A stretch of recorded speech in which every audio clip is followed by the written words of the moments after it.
श्रीगुरुभ्यो नमः। हरिः ओम्। श्लोकाध्ययनम् इत्याख्यायां मालिकायाम् अद्यतन श्लोकः अत्र युष्माकं पुरतः विद्यते।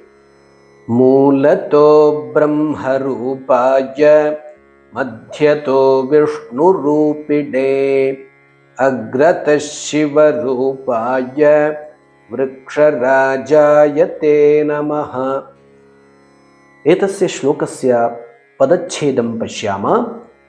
मूलतः ब्रह्मरूपाय मध्यतः विष्णुरूपिणे अग्रतः शिवरूपाय वृक्षराजाय ते नमः।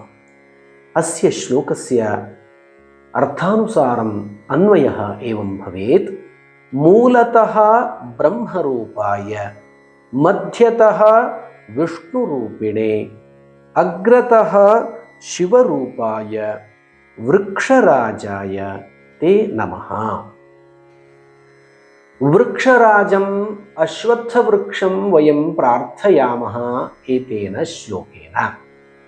केवलम् अश्वत्थवृक्षः इति नास्ति, सर्वान् वृक्षान् अपि वयम् एतेन श्लोकेन प्रार्थयामः, यतः वृक्षाः अस्माकं कृते जीवरक्षकाः भवन्ति। अत्र वृक्षस्य मूलभागे ब्रह्मस्थानं भवति, उत्पत्तिस्थानं भवति।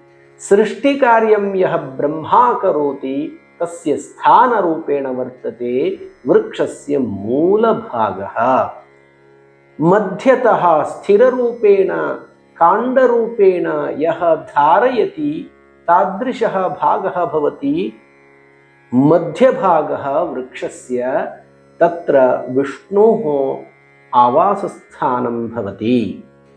अग्रतः अथवा अन्तिमः भागः वृक्षस्य यः भवति तत्र शिवस्य स्थानं भवति। जीवनस्य अन्तम् अपि शिवसम्बद्धं, यतः सः लयाधिकारी वर्तते। अतः वृक्षं दृष्ट्वा वयं त्रिमूर्तीन् स्मरामः, तेषां सृष्टिस्थितिलयकार्याणि अपि प्रतिदिनं स्मृत्वा स्मृत्वा जीवनं कुर्मः। तादृशं पाठं पाठयति वृक्षः। तादृशाय वृक्षराजाय नमः इति प्रार्थना अत्र वर्तते। अस्मिन् श्लोके अनुष्टुप् छन्दः विद्यते। एकवारम् अनुष्टुप् छन्दसा रागेण गायाम। मूलतो ब्रह्मरूपाय मध्यतो विष्णुरूपिणे अग्रतः शिवरूपाय वृक्षराजाय ते नमः। एतस्य श्लोकस्य कण्ठपाठं कुर्वन्तु। पुनः अग्रिमं श्लोकं स्वीकृत्य पुनः आगमिष्यामि। तावत्पर्यन्तं शुभमस्तु। धन्यवादः।